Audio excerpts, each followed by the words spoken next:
This is Pet Life Radio. Let's talk pets. The views conveyed by the guests on this program do not necessarily represent the views of the host or owners of the Doggy Diva Show and do not necessarily constitute endorsement of products. Medical information shared by the guests on this program are those of the guests and are for informational purposes only. They should not replace the medical advice of your veterinarian. Hi, this is Susan Marie from the Doggy Diva Show. This week, celebrating Halloween with your pets and indoor-outdoor pet health and safety. That's what's on our show this week. Let's get started. Come here, babies. It's time for a treat, the Doggy Diva Show. Here's national award-winning author and animal advocate, Susan Marie. Hi, welcome to the Doggy Diva Show, the show for animal lovers. I'm your host, Susan Marie, and as always, I'm joined by my canine co-hosts, the Doggy Divas themselves. Thank you for joining us today as we bring you the experts in the pet and animal world right to you. Contact us at thedoggydiva.com. That's the DOGGYDIVA.com. We love hearing from you, so go grab a cup of coffee and your pet's favorite treat, and we'll be back in just a moment. Take a bite out of your competition. Advertise your business with an ad in Pet Life Radio podcasts and radio shows. There is no other pet-related media that is as large and reaches more pet parents and pet lovers than Pet Life Radio. With over 7 million monthly listeners, Pet Life Radio podcasts are available on all major podcast platforms. And our live radio stream goes out to over 250 million subscribers on iHeartRadio, Odyssey, TuneIn, and other streaming apps. For more information on how you can advertise on the #1 pet podcast and radio network, visit PetLifeRadio.com/advertise today. Let's talk pets on PetLifeRadio.com.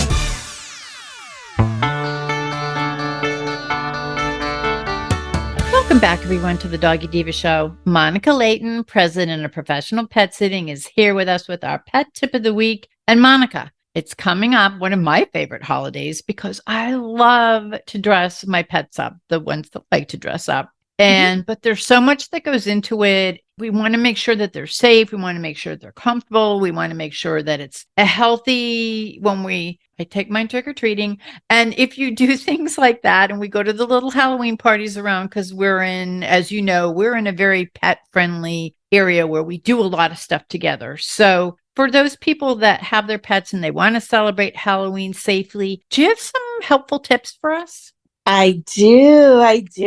So Halloween has got to be one of my favorite holidays. I mean, Halloween and Christmas by far, top two absolute favorites. There's nothing more fun than like decorating and, Halloween parties and bobbing for apples and trick-or-treating and dressing up and just, being something different for a night. And of course, we want to have our pets with us and enjoying all the fun and excitement. I mean, there's nothing cuter than, a little dog walking by all dressed up like something exciting or fun. It's just fantastic. I mean, my guys, I remember a couple of years ago, Haley was one of the Ghostbusters, and then 2 of our other dogs were Ghostbusters with her, and then Timer and a Stay Puft Marshmallow Man. That's so funny. I love that stuff. Have to kind of do the whole thing, Mm-hmm. Yours are very theme oriented.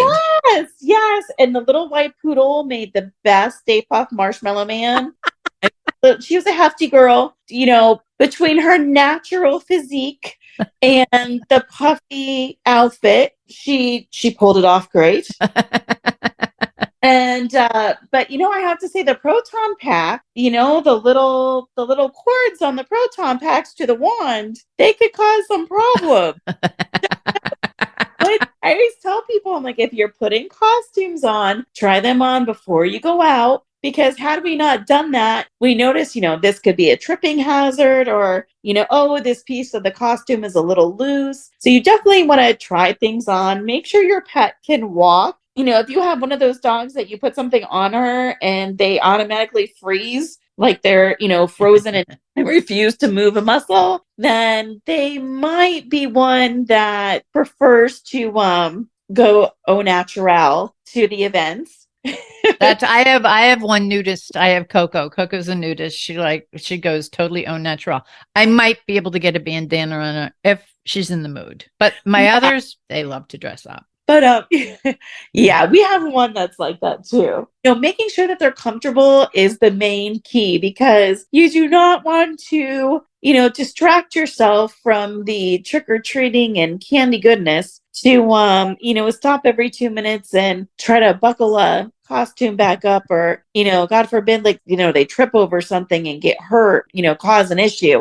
You want to have a fun, enjoyable night. So definitely trying that on beforehand, making sure, and a lot of things to check with costumes too, depending on what they're dressing up as or what your theme is for the year.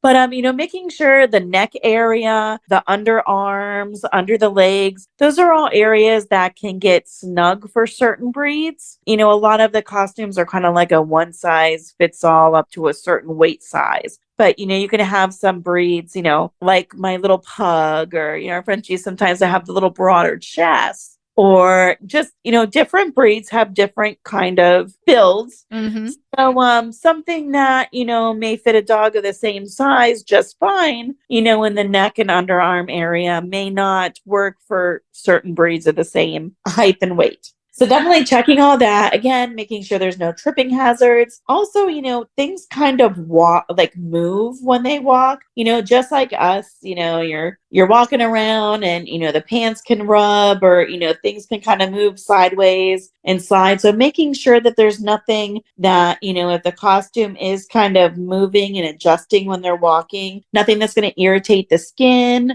cause any rashes, or anything that's tight that's going to cause an issue or rubbing or discomfort when they are, walking around in it, is always definitely really good to look for as well. So trying out those costumes before they go, it's a perfect time to run around the house and do like a pre-game for the holiday activities, snap a couple pictures beforehand so you're all ready and you don't have to worry about that the night of. But those are all things that'll really, make wearing a costume for the pets a lot easier and enjoyable. And another thing we would like to do for years, so as, my child got a little older, trick-or-treating with mom wasn't as cool as it used to be. It got to the point where she liked to go with a lot of friends, and, the girls and I, because, we're kind of an all-girl household here with all of our four-legged and two-legged ladies. But the girls and I would like to greet the trick-or-treaters and hand out candy. It was a great way to see all the cute little kids come to the door in all their costumes, thoroughly enjoy it. So the girls and I, the girls would have their little costumes on. And what I did was I put, a little baby gate just around the front portion of the door. So that way when they trick or treated, I could easily get through it. But then you don't have anybody scurrying out the door while you're enjoying, seeing all the little kids, or letting little Susie pick, which candy she wants, because that's a very hard decision. It's a very hard decision. Do you want the Rolos? Do you want the Tootsie Roll? It's difficult for me, and I'm giving it out. I'm like, I think I'll have one of these. You could have one of those.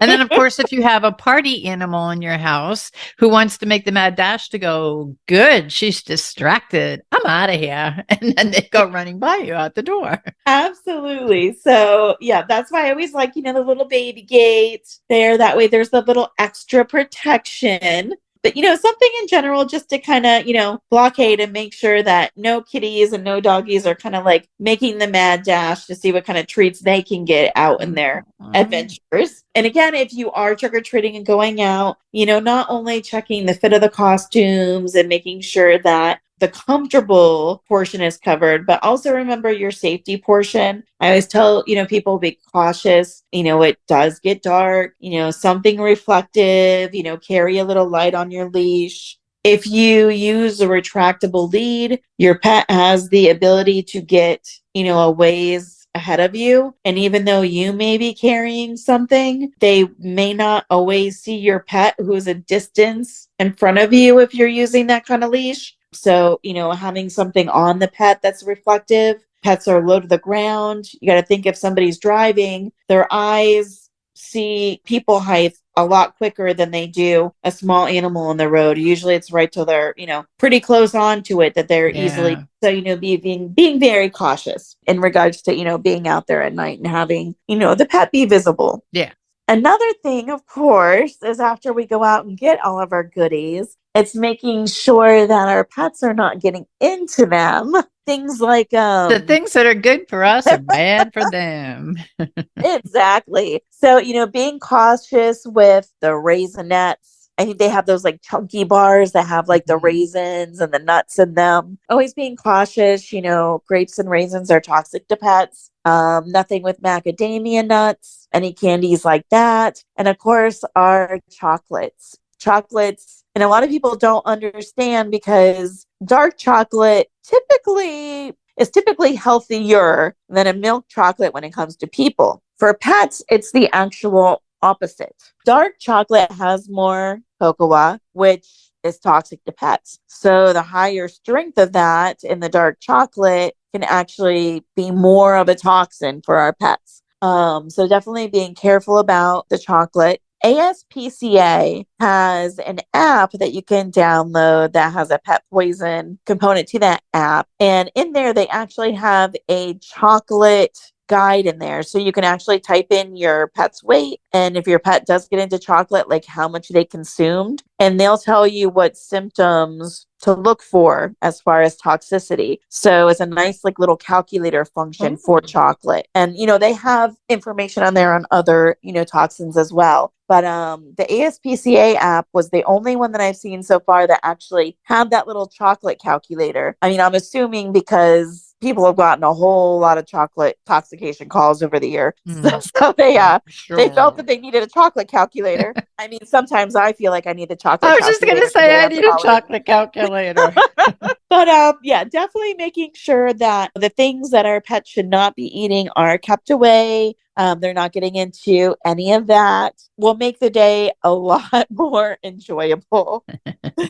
So again, watching our costumes, being safe out in the dark, making sure we do not have any escape artists at the door, and watching what they eat. Those are the main things to have a really, really good Halloween. Well, Monica, as always, thank you for these great tips. And we all wish you all a very happy Halloween and a safe one. So make sure with all of these tips, I think that, Monica, we're going to be able to eat, whether we're going out or we're staying in, we're going to have a safe and happy Halloween. So I thank you very much. Thank you. Have a great week. You too. We'll be back in just a moment. Hello, everyone. Susan Marie here to tell you about the award-winning 3-book series, The Doggy Diva Diaries. It is a trilogy of heartwarming and inspirational stories about Miss Olive, a lonely little rescue pup, hoping to find her forever family and friends and a life filled with love. In this series, Miss Olive learns that it doesn't matter what you look like on the outside, it's the kindness and love you have on the inside that counts. Available at Amazon, Barnes & Noble, and other online booksellers. And please visit us at thedoggydiva.com for more information. Thank you, everyone. Coming up, have you thought about how to keep your homes healthy for your pets? We've got some answers. Stay with us. Molly, here's your dinner. Zeus, that's not your food. Don't let that happen to your precious cat. Elevate your cat's eating experience with the Cat Tree Tray. The Cat Tree Tray keeps your cat's food off the floor and conveniently located on the cat tree. It's the perfect way to eat. It's a beautiful wrought iron tray that easily attaches to your cat tree and keeps dogs and other critters out of your cat's dish. A must for multi-pet households. There's a 6-inch tray for large bowls and a 4-inch tray for smaller bowls. Purchase your Cat Tree Tray today. Go right now to cattreetray.com. That's cattreetray.com. CATTREETRAY.com. Let's talk pets. Let's talk pets On Pet Life Radio. Pet Life Radio. PetLifeRadio.com.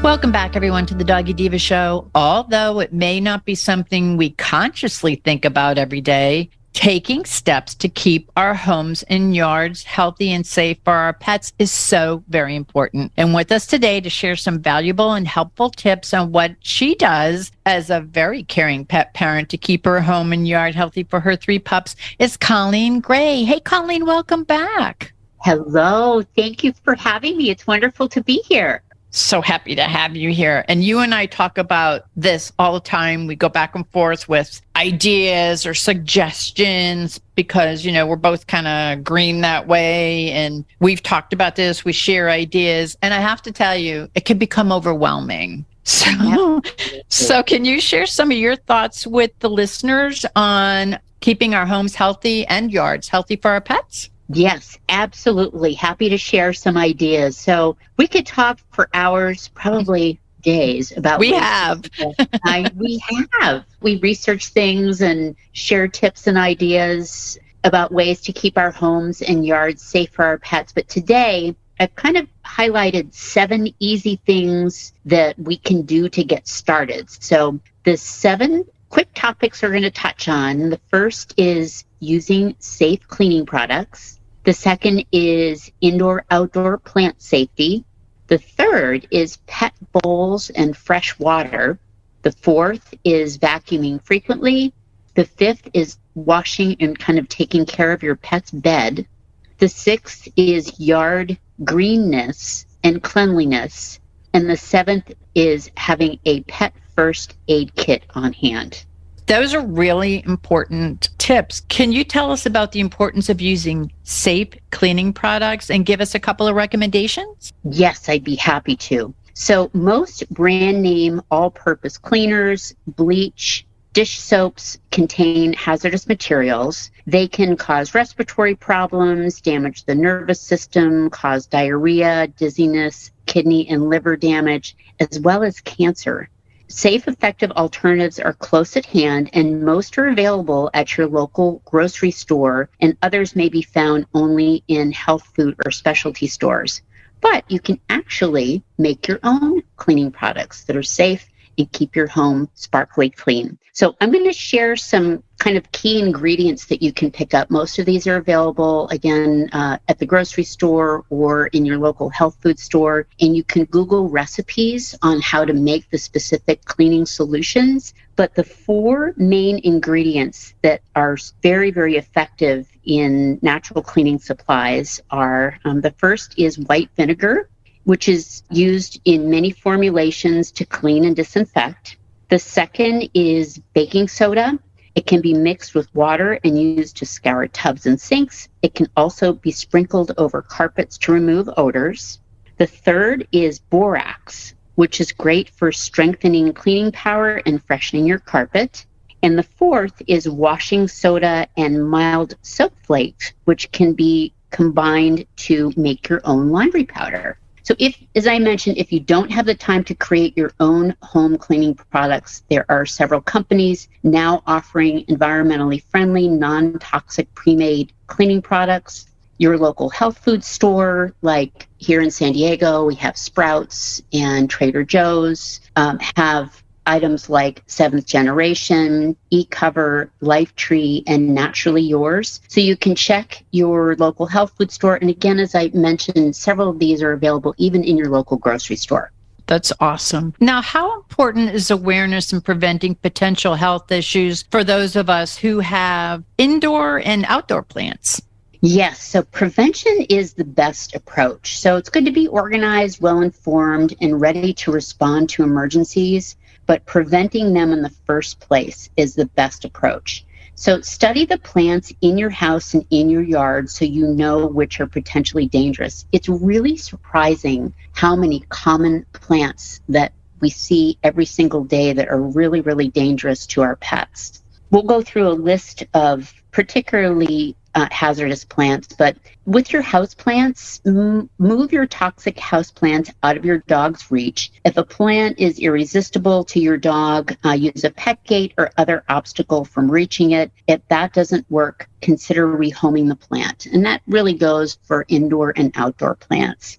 And as far as being extremely safe, the safest place for puppies and adolescent dogs when no one is home and where there may be potential toxic houseplants is in a crate or in a well-secured room, just for their own safety, to just make double sure that they don't get into the plants that can really hurt them. That makes so much sense. What are some toxic plants that we should be aware of? So as I had mentioned, there are so many toxic plants that we come in contact with every day. I check with your veterinarian for the most comprehensive list of indoor and outdoor plants that are toxic. The list is very, very extensive. But these specific plants that I'm going to mention are of greatest concern because they can cause a serious reaction, even if only in small amounts. So if your pet just takes a nibble out of any of these plants, there can be really dire consequences. So the first are the oleander branches, leaves, and flowers. Next are azaleas and rhododendrons, which we see all the time. Sago palms. So sago palms contain a toxin which is so harmful that any part of the plant, including a single seed, can actually cause death. That was really surprising to me. I realized that, probably a decade ago, and had a sago palm in my backyard and immediately moved it to an area where the pets couldn't access it. The next are the autumn crocus, also daffodils, tulips, hyacinth, gladiolus, and amaryllis bulbs, flowers, and leaves. So a lot of times in the spring, when these beautiful flowers are growing, it can be really, really dangerous to our pets. Also mushrooms.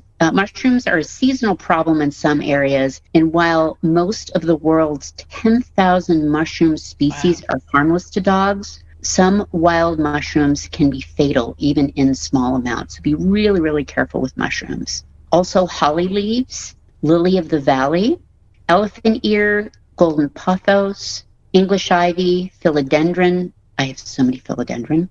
Calla lilies, peace lilies, and dumb cane. And finally, milkweed, castor bean, foxglove, and cyclamen. You know, you and I had talked about the milkweed before, and neither of us were aware of it. And I have a lot of it around for my butterflies because I have like a little butterfly garden, but I have it all fenced off so the girls can't get into it. But I don't know if a lot of people, there are so many on this list that I was not aware of. And I live in Florida and we have fauna and flora everywhere. So this is really, really valuable to know all this information. And Colleen, what should we do if our pups eat a toxic plant? Yes. So according to the AKC, if you suspect your dog has eaten anything toxic, but specifically plants, follow these steps. So the first thing is contact your vet or the pet poison helpline. And that number, it's 855-764-7661. You can Google that as well for accurate advice. You may want to have that number handy so that so in the case of emergency that you'll have it, you can call it right away. The second is to try to identify the plant by taking a sample, a photo, or by collecting the dog's vomit to place in a bag. The third thing is when you reach the vet or the helpline, provide as much information as possible, including the suspected plant and the time of ingestion, your dog's weight, and any symptoms your dog is showing. So as soon as you see that there's something going on, write these things down and immediately get on the phone with an entity that can help. The fourth is under no circumstances should you induce vomiting unless instructed to do so by the vet. Specific plant poisons require specific treatments, and vomiting can make some cases worse.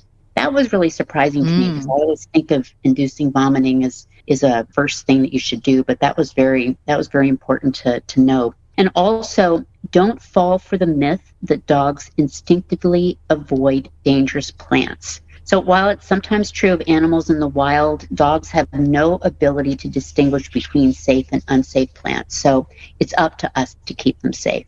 And who knows what they're going to be attracted to. It could be in your yard. It could also be in a walk. It could be in your neighbor's yard. It could be in a park. So always be aware. Now, we're talking about some of the cleaning solutions and things such as that. How important is it to wash our food and water bowls daily? Yes. So this is something that's a very easy thing to do and can really, really help with health and safety for our pets. So you want to wash your food and water bowls daily for your pets. So washing your dog's food and water bowls with soap and hot water will kill any harmful bacteria that may attempt to grow there. If you feed your dog raw meat, it is imperative that you wash his bowls well daily, even if they look clean. Pathogenic bacteria present on raw meat can quickly reproduce to harmful levels at room temperature. So hot, soapy water every day, super quick, but it's very effective. And in terms of which bowls are best for your pets, this was also something that was surprising to me as I learned this several years ago. So the best food and water bowls are made of stainless steel. We see all kinds of bowls at the pet store, but ceramic bowls can be dangerous as some of the decorative ceramics allow chemicals to leach into the food and water. Also, plastic bowls may contain carcinogenic substances and can harbor bacteria. So stick with stainless steel. And finally, always provide fresh, clean water. So it's not enough for dogs to have a bowl full of water at their disposal at all times. They should have a clean bowl full of fresh, pure water at their constant disposal. At least 2 or 3 times a day, dump out the water in your dog's bowl. You can actually use that water to water a plant so you don't have to waste it, and refill it with fresh water. As mentioned, once a day, wash the bowl out with hot soapy water. So just make sure they always have very, very fresh water that's been replaced at least a couple times a day. That's so helpful, and it's so great and preventive to make sure that the bowls are clean, you're getting the right bowls, and to make sure that the water is refilled and fresh. Now, for those of us that are pet parents, we have fur everywhere. I'm speaking on behalf of my house. So how important is it to vacuum frequently, and how to handle it once it gets into the bag? What's the best thing to do? Yes. So all of us pet parents understand the value of a really, really great vacuum. I have 3 dogs that shed profusely, so I'm a regular vacuumer. Never seems like it's enough, but a powerful vacuum is a pet owner's best friend. A model with strong suction and multiple attachments can not only help you keep the sofa rug and your clothes dog hair free, but also prevent fleas from completing their life cycle in your home. So fleas spend only a portion of their time on the dog, and their eggs and larvae are likely to be found in any area where the dog lives. So the best way to remove the eggs' opportunities to develop is to remove the eggs, and your vacuum will be your most valuable tool in the flea war. Vacuum all the areas that your pet uses frequency at least every 2 to 3 days, and then change the vacuum bags frequently and seal the bag's contents safely in a plastic bag before disposing. So empty the bag, or empty the receptacle if you have a bag-free vacuum, or if you do have a vacuum cleaner bag. In both of those cases, just make sure to seal it up really well before you take it out to the trash. That's so important, because you never know what's living in there. Now, I am obsessive about this. How often should we be washing our pet's bed and their bedding?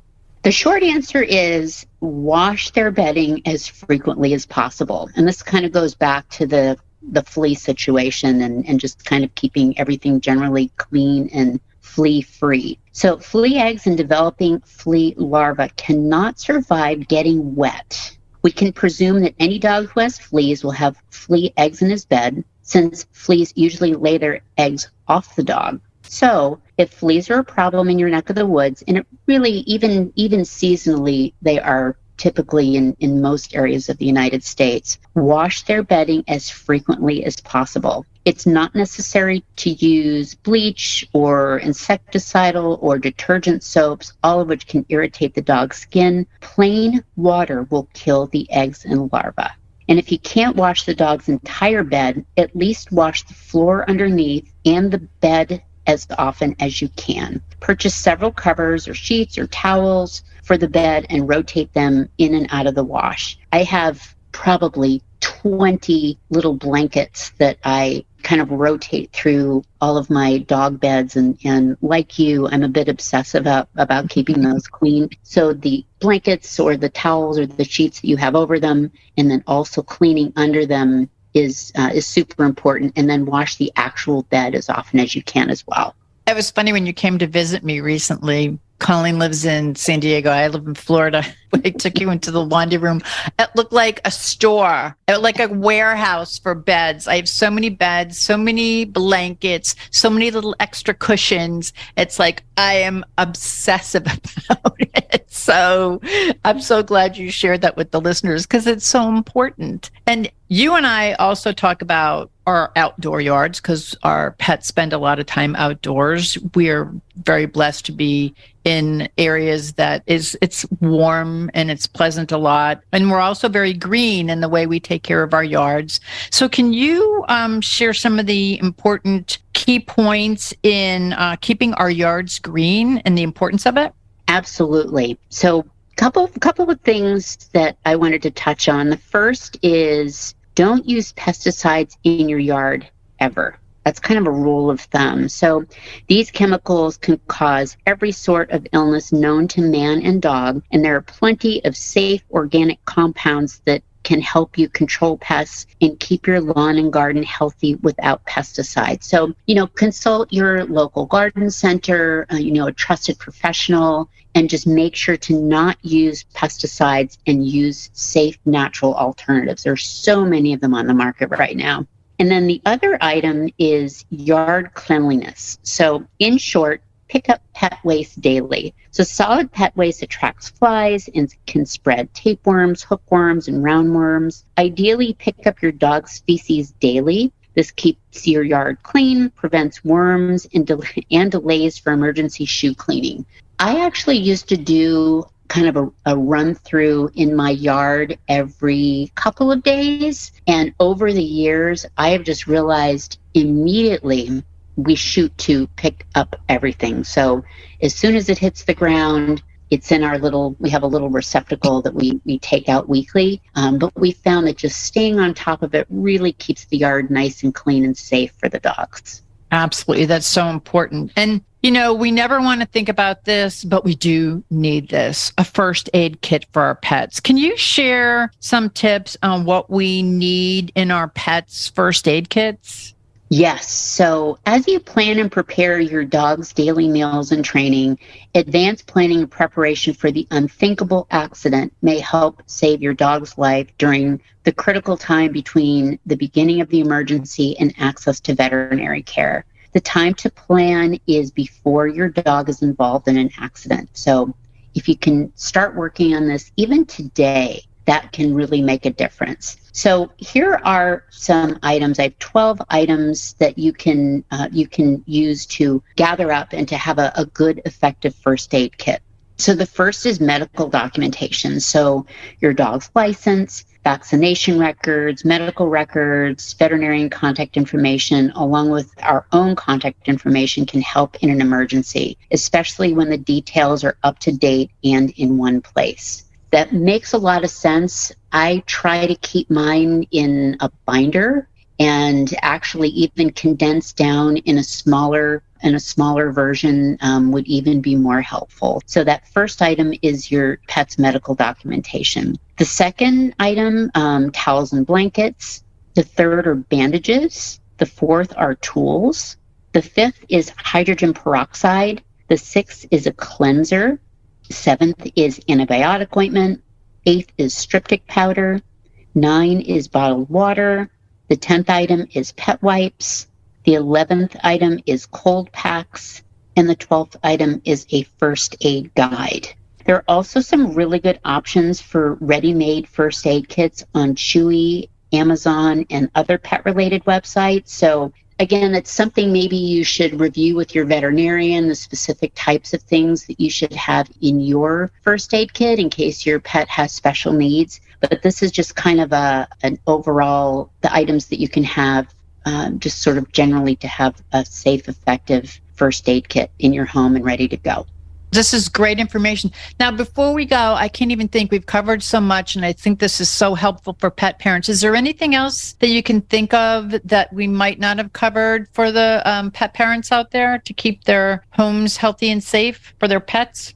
As we had mentioned, prevention is the key here. So just kind of look around, look for safety hazards, be prepared in the case of an emergency. And also when the emergency happens, just hopefully it won't happen, but if it does happen, just have the information and resources at your fingertips so that you're able to take care of things immediately and potentially save your pet's life. It's so important. Colleen, thank you so much for sharing these helpful tips for a happy, healthy home for our pets. And as a pet parent, we want to make sure that we keep our pets safe, healthy, and happy. And this is such great information, very helpful. And again, I thank you so very much. This has been very helpful and very informative. And even I learned more today. So thank you very much. Thank you. It was my pleasure. We'll be back in just a moment.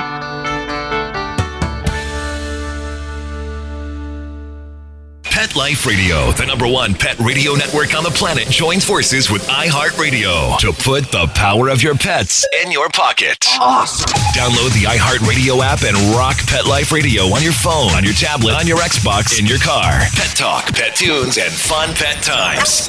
Pet Life Radio and iHeartRadio. Positively Possum. We would like to thank our guests this week. And also, as our Doggy Divas always say, please love your pets because they love you unconditionally. And please remember to adopt, foster, spay, neuter, and microchip.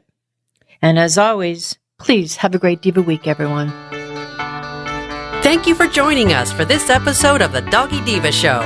To find out more about Susan Marie and the Doggy Divas, visit them at their website, thedoggydiva.com, and on Facebook at The Doggy Diva Show. Tell your fellow pet parents about it. We look forward to having you join us again for the next episode.